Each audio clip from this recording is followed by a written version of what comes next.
Fine, I'll open it. Okay, Junpei, you can do this. It's just a box. It's just a box. Holy shit, this is a coffin. There's gonna be something horrible in there. I just know it. Okay, deep breaths. Here we go. Huh. Man, there's nobody in there. Shit, I can't believe I was scared of something like that. What do you mean, nobody? Were you expecting someone in there? Hey, it's a long story. Don't worry about it. Ask Junpei about it. What the hell is this? This man with a mustache on the right. He's the same guy we found murdered in the captain's quarters. He had the zero bracelet on his left arm. And this second man, with the glasses and a doctor's coat. He's the ninth man, the one with bracelet number 9. He died after he went into door 5. But this guy, the one in the striped suit. Oh man, that's Ace. Yeah, I guess it is. No doubt about it. But what does it mean? What is Ace doing in this picture? Not only Ace, the ninth man and Cap too. And they look happy, like they knew each other well. Why? How? How in the world are these 4 men connected? Man, Guy X holds his wine like a jackass. You say Ace is in that picture? Yeah, it doesn't look like it was taken recently though. Ace, the ninth man, and Cap all look about 10 years younger. Ah, so the ninth man and the man you found murdered in the captain's quarters are also in the picture? Yeah. The ninth man can't hold anything in his hand anymore. Shut up. Is there anyone else? Or are there only 3 people in the picture? I'm afraid I can't see it. No, there's one more guy. He's got kinda long hair, he looks smart but a little cold. He's the only one I don't recognize. I mean, you would recognize him, you just gotta piece them together. What's the date of the photograph? It doesn't have one. Did you look on the back? Back? Yes, the reverse. The other side. Turn it around. Huh. Spell it to me like I'm a child. Praying for the success of the Nonary project. With Nijisaki, Kubota, and Musashido. Huh. Then the 4 men in this picture were the organizers of the Nonary game 9 years ago. That means Ace, the ninth man, and Cap were all responsible for making it happen. But I feel like I should be more shocked about this. It's almost as if that's just how things were always supposed to be. Why? Why am I not surprised? Ace was the one in charge of the Nonary project. But why? Why am I so calm? It's like I already knew. Ah, of course. I understand now. Ace was the CEO of Cradle Pharmaceuticals. He was the one who invented the game 9 years ago. He was Gentaro Hongo. Ace is Hongo? I had my suspicions from the beginning. Their voices were similar. Too similar to be a coincidence. I could never forget his voice. It was the voice of the devil. I couldn't be sure, though. After all, I had no way to check. Even if I had known, however, I would never have told you. Zero made it quite clear what would have happened if I did. Oh my gosh, I had no idea. Huh? I didn't know that Ace was Hongo. Oh, yes. I suppose you wouldn't have. 9 years ago, you were in Building Q in Nevada, but Hongo was in the Gigantic with us. I know. That's why I didn't know what Hongo looked like. But why? Why didn't you tell me? I mean, I'm your sister, right? You could have told me. I'm sorry. I apologize for keeping this from you. But if I'd told you, Clover, I would have told everyone else.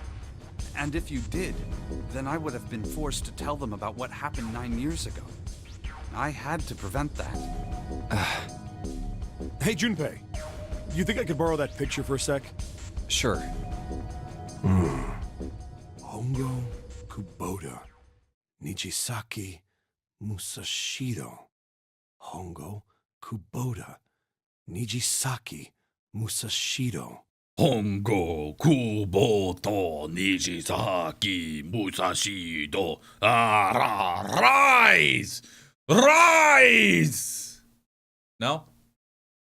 Okay. Hongo Kubota Nijisaki Musashido. Hey, Seven, do you? Shut it. Just be quiet. I'm this close to remembering. This close. That's racist, question mark? No, I'm just making fun of the fact that he's saying it. Here, I'll make the non-racist version. Jimmy, Billy, Roberts, Christopher. Hongo Kubota Nijisaki Musashido. Cradle Pharmaceuticals. Nonary Project. Shit. What? What's wrong? Holy shit, this is nuts. What's nuts? I remember Remember what? everything. Everything? Yeah, I remember all of it. My memory's back. I remember what happened before I got snatched. What? Let me tell you what happened. Like Snake said, Ace is Hongo from the right. The other three are Musashido, Nijisaki, and Kubota. Musashido was the man with the cash. Nijisaki was Hongo's right-hand man. And Kubota developed the actual technical details of the experiments. How do you know all this? Come on, man, I told you, I finally got my memory back. No, that's not what I mean. I'm trying to ask you why you knew all this stuff in the first place, before you forgot it. You really want to know? Of course. Me too. This is gonna take a while. Hell, it'll probably take me a good 3 days to tell you everything. Well, we don't have 3 days. Just give us the short version, all right? 1 hour left before this boat sinks, by the way. Short version, huh? Arise, chicken, arise. Arise, All right, chicken, fine. arise. Give it a shot. No promises, though. I'm a detective. It's a little awkward to say this about myself, but you could probably consider me a lone wolf type. I hold to my own code, as I think doing what's right is more important than doing what you're told. That's why I followed my gut that night. A slim lead brought me to the wharf. I don't think that's a cop. I think that's a vigilante. It was 9 years ago. I could be wrong. The wharf had been cold as fuck, and I could barely see squat. I was investigating a mess of kidnappings, all of them children. It all had one thing in common. A history of visits to one particular hospital. A hospital under the management of Cradle Pharmaceuticals. My investigation had turned up evidence that Cradle had been involved in the kidnappings. After a little sweet talking, I managed to finally get a real lead from someone inside Cradle. My source told me this. Tonight, a ship is set to take the children to a large passenger liner docked offshore. So I headed to the wharf. From the shadows, I searched the harbor until I found the ship he was talking about. There was a bunch of movement there. Men in black suits, many of them carrying large bags. The bags. There was something about the way they moved as they were carried. No doubt about it. There were human beings in those bags. I moved before I realized it.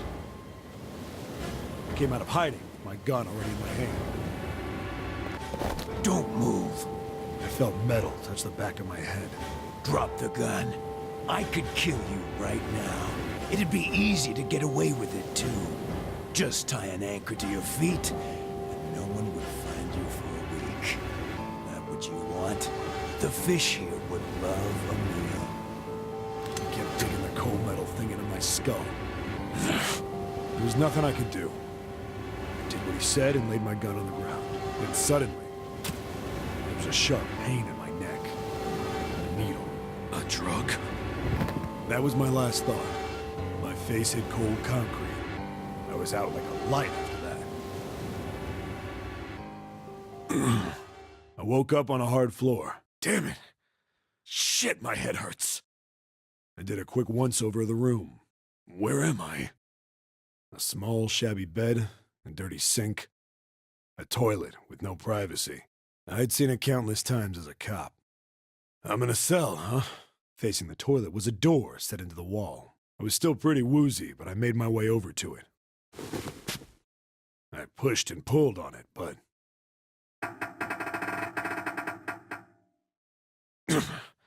it won't open. Not like I expected much else. Would be dumb enough to put me in a cell and leave it unlocked. Threw myself against the door a few times, Short but version. it wouldn't budge. I knew it. I gave up and made my way back to the bed and sat down. Huh. I sat there for a very, very long time. Then, I heard a faint voice. The voice was far away. I couldn't understand what it was saying, but I could hear one. It was pretty high, probably a little kid. Huh? No, it was several. I hear 5, or 6, maybe more. Where? Where are they? I pressed my ear to the wall and tried to listen through it. No, that's not it. Left. It's coming from under the bed? I hauled on the metal frame and flipped the thing over. And there it was. The bed had hidden an air vent under it. The hole in the wall was covered by a metal grate. I dropped flat on the floor and peered through the grate. I couldn't see shit, but I knew it in my gut. This was where those voices were coming from. Hold up. Why are there kids here? But then what my inside man told me popped into my head. Tonight, a ship is set to take the children to a large passenger liner docked offshore. Whoa, whoa, whoa. Am I on that ship? It didn't matter. All I knew was I had to get to those kids. I checked out the metal grate. Could I fit? I stuck my fingers in and grabbed it. And then...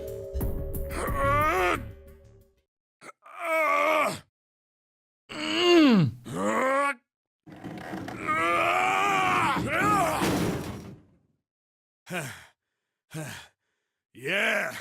How do you like that, you son of a bitch? I finally got the damn thing off. The fucking face. When you just see some stupid shit, man. Sweat was dripping down my face, so I wiped it off and crawled inside. The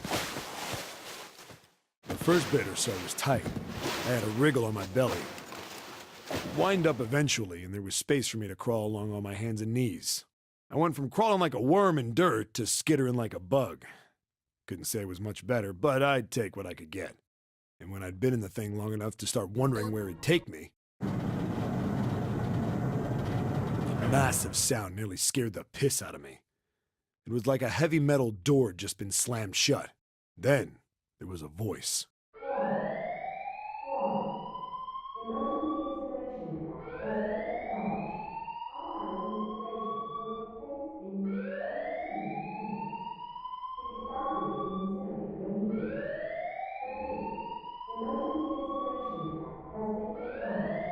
What? I wasn't sure what it meant, but anything with incinerator is bad news. Then, almost as if that was a cue, I heard a mess of young-sounding voices. A bunch of them were straight up screaming in terror.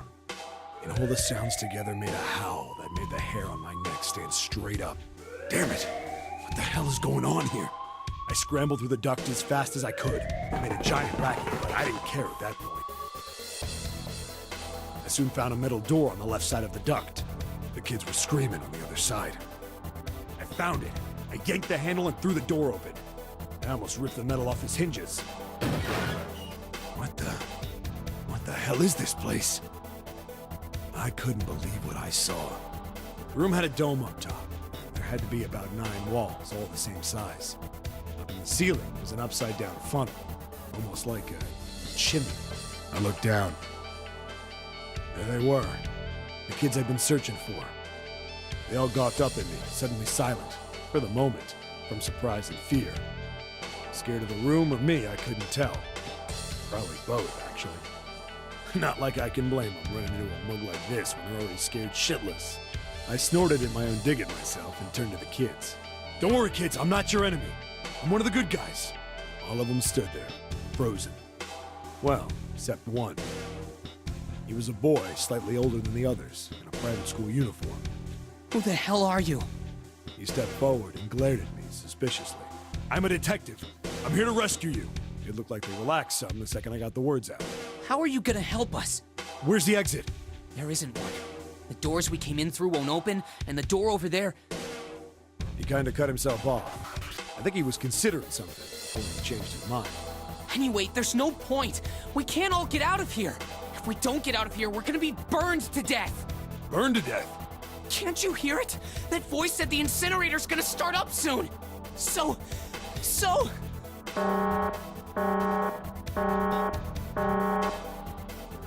The voice spoke again. Incineration will begin in 15 minutes. They only had 15 minutes. I looked back down at the kids. Looks like a good 20 or 30 feet to the floor. No way I could pull them up. Too big of a distance for any of us to reach. What the hell was I gonna do? But then I got an idea. Wait right there. I'm gonna be right back. What? Where is he going? Are you just gonna leave us here? They just got frightened again. I'm not the best at that kind of thing, but I tried to reassure them with a smile. Don't worry, all right? I'll be back, I promise. So just stay calm and wait right there. Got it? I didn't wait to hear them respond. There wasn't time. I had to hurry. Well, as fast as a guy could on his hands and knees. Didn't take me long to get back to my cell. Still no way out of there, but I had a plan. I needed something from the room. When I got it, I dove back into the hole and took off towards the incinerator. Then... The toilet. Aha! Quickly, children! Grab the toilet! Sorry to keep you waiting, guys. I tipped out the doorway and dropped down the rope I brought with me. Back in the cell, I'd torn the bed sheets into strips and tied them together to make a rope. It was sloppy, but it got the job done. All right, just tie that around yourself, okay? I'll pull you up one at a time. Right! Huh. Wait a sec. Something was off. There were more of you before. Where'd the rest of you go? The boy in the uniform answered. I let them go on ahead. We opened the number 9 door and they left. What? You're telling me you opened that door?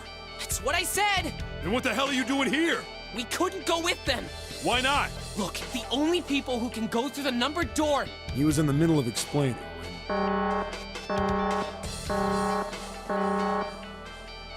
Incineration will begin in 5 minutes. The wall shook a bit and the voice bouncing around.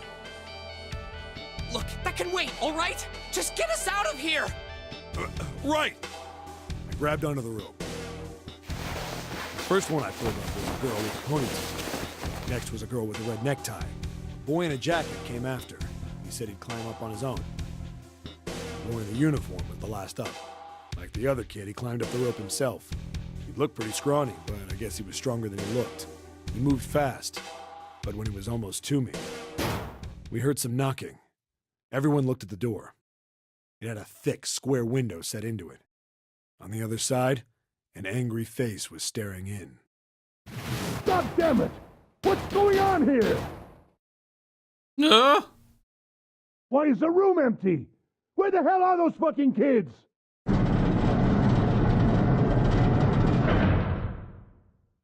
The door opened, and a man stepped in looking half mad with fury. I recognized his face. I saw him many times in photos during my investigation. The man's name was Gintaro Hongo, the CEO of Cradle Pharmaceuticals. Hongo saw the boy hanging from the rope. Yeah! It was like he was an animal. He lunged for the rope. Hurry! I know! The boy in the uniform booked it up the rope. You son of a bitch! Get back here, you little shit! 15 feet. 10. The second I could reach the kid, I grabbed him. I hauled him up and tossed him into the duct behind me. No! No! Hongo had lost it. His face didn't even look human. It was like the bastard pulled off his fake face. He was really a terrifying devil or some kind of damn monster. I quickly reeled in the rope, leaving a furious Hongo yelling at me from the floor. You fucking bastard! You won't get away with this! How dare you compromise this experiment! Experiment? What experiment?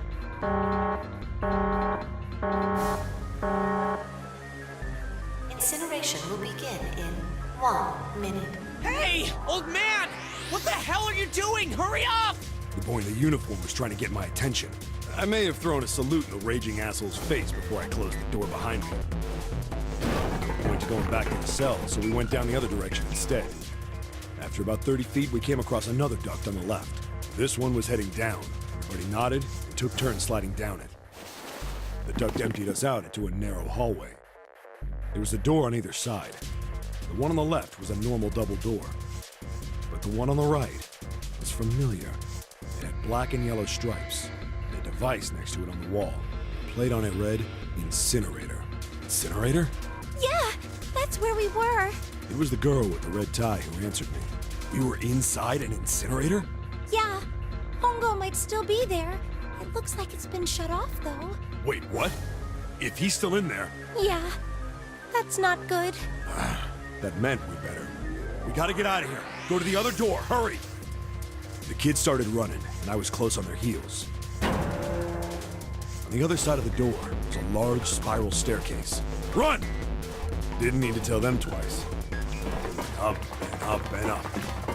Our feet pounding the steps, our arms pumping fast. We went round, round, round. The devil was on our tail. The stairway kept going. We passed a couple of landings when the boy in the uniform suddenly spoke. Something's up. Akane's not catching up to us. Akane? My kid sister. The girl with the red necktie. Akane. That's strange. I didn't remember seeing that name on the list of missing kids. Hey! Akane! He kept his hands around his mouth and yelled. Maybe we outran her. The boy in the uniform skidded to a stop. I stopped too. So did the other two kids. When did we do that? Well, we passed a couple big rooms on the way here. Maybe she took a rest in one of them? No, that's impossible. Sorry, Grandpa. You keep going. I gotta go look for her downstairs. He turned to go. Hey, kid, wait! God damn it, I said wait! I don't think the kid even heard me. Fuck! I spun around to the boy in the jacket and the girl with the ponytail. I'm going after him. You two keep going, all right? The girl nodded and ran up the stairs. But the boy... I'm going with you. I didn't have time to argue. I just nodded and took off down the stairs. I could hear him following me. We ran all the way to the bottom floor, calling for her. Akane was nowhere to be found. God damn it, where the hell did she go? I could tell the kid was frustrated, and then suddenly... Help me! Somebody help me! We heard a girl's voice. Akane! The boy in the uniform threw open the door and leapt into the hallway by the incinerator. We rushed in after him. I couldn't for the life of me believe what we were seeing. That bastard Hongo had Akane by the arm and was forcing her into the incinerator. Come on, goddammit, move! No, I don't want to! Let me go, please! She planted her feet squarely on the floor and was struggling to get away. But Hongo was bigger and stronger. Get into the incinerator and die! It's part of the experiment! If you don't die... yeah! Akane! My brother roared with anger and charged toward Hongo. Help me! Ah! You're too late, idiot! Hongo lifted Akane bodily into the air and threw her, still fighting him, into the incinerator. Ah! Before we could even blink, Hongo had leapt through the door after her. We saw him land inside.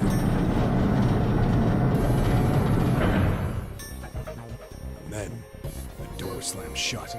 We ran to the door. We did everything we could think of to get the thing open. But... Ah! Fuck! It's no use! The goddamn thing won't move an inch! he started slamming his fists against the door. He was close to shattering his knuckles with how hard he pounded on it. Akane! Akane! Are you okay? You came back! My voice was muffled, but all of us could hear the sheer terror in it. What should I do? I think I'm trapped in here! Where's Hongo? He went out the other door! What? Warning. Warning. Emergency incineration command has been acknowledged. Automatic incineration will take place in 18 minutes. Short version, by the way. We've gone through 40 minutes of dialogue. Please evacuate the incinerator immediately. Repeat. Emergency incineration command has been acknowledged. Are you fucking kidding me? It's the same damn thing! Are you there? Yeah, we're here. Just hang on, all right? We're gonna figure out a way to save you. His words would have seemed like a sick joke to her if she'd been able to see how white and bloodless his face was right then.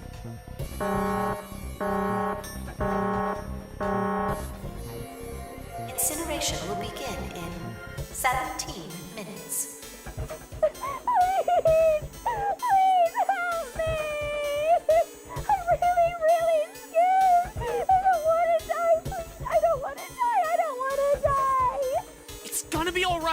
I'll figure something out. I promise. I promise, okay? You hear me? I promise! It was torture listening to her sobbing on the other side of the door. Her brother was nearly crying himself. He could only stand there, fists clenched so tight his knuckles were white.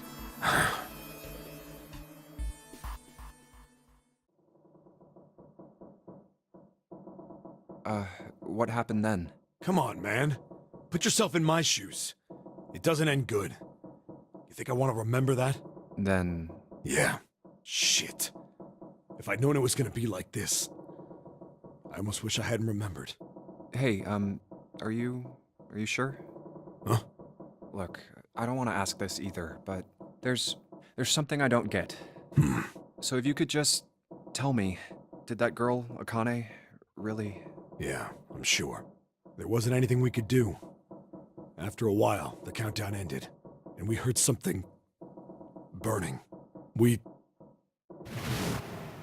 The fire stopped, but we still didn't move. Me and the jacket kid were frozen. The boy in the uniform collapsed as if he couldn't hold himself up anymore. A few minutes passed. The door opened.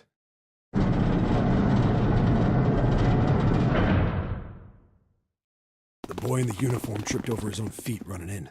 We followed, too numb to speak. The air in the incinerator was hot. Every breath made my lungs feel like they were on fire. It was like standing on hot asphalt. The air was wavering, and in the middle of the room, there it lay.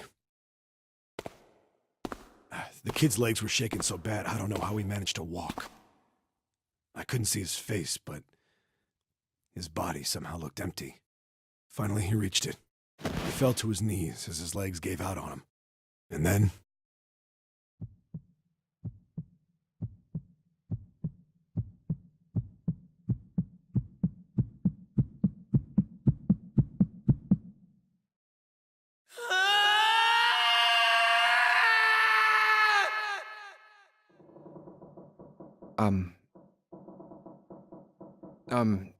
can I ask you one more thing?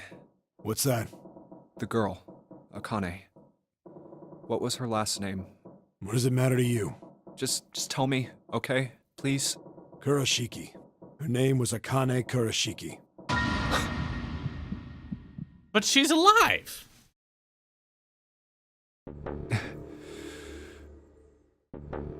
You were there that day, weren't you? The tall kid in the jacket. That was you, wasn't it? Yes, it was. You are correct, Detective. Don't misunderstand me. I told you before how Zero threatened me. There was nothing I could do. I couldn't say anything about what happened 9 years ago. So you're saying you're not working for Zero, right? Of course not. Clover, what about you? Hey, come on! You really think I'm working with Zero? I told you before, you idiot! I was in Nevada, in Building Q. I did hear that a detective rescued the kids on the boat, but I didn't know it was you. Well, I guess I believe you. All right, let me ask you another question. Santa's real name is Aoi Kurashiki. He's Akane's brother. You know that? No, I didn't. Did you? Well, yes.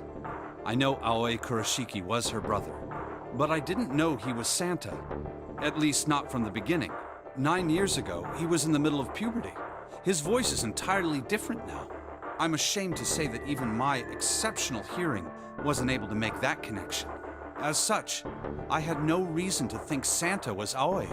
When did you figure it out? Clover told me that Santa might have been one of the subjects of the initial experiment.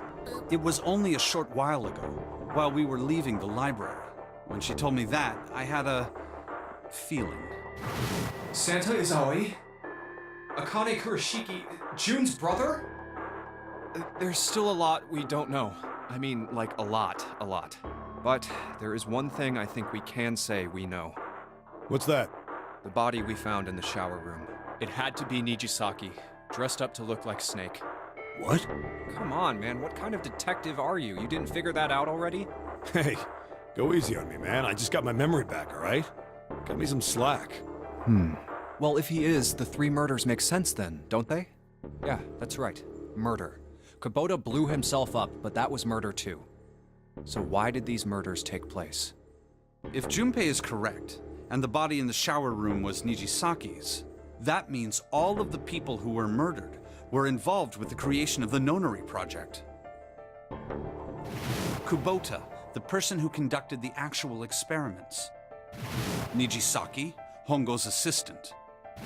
Musashido, the man who financed the project. You mean this was all just revenge? Santa is Zero. He's getting revenge for the death of his sister. That's why he killed them. No, I don't think Santa actually murdered anyone. If I'm right, then it's not hard to figure out who the next victim's gonna be, is it? I'm pretty sure I don't have to tell you. Yes. Yep. Right. The next target will be Gentaro Hongo.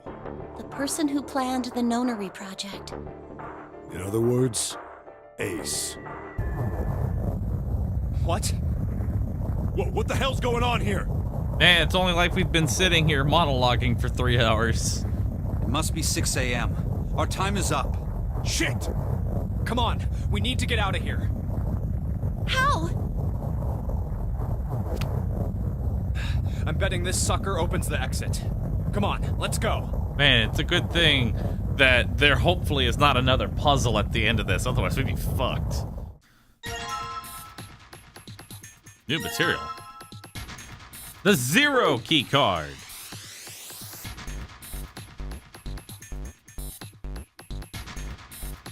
All right, let's just swipe the card. Junpei, look, it's unlocked. Yeah, now we can go back to the library. Hurry up, Junpei, we don't have time. Let's go. All right.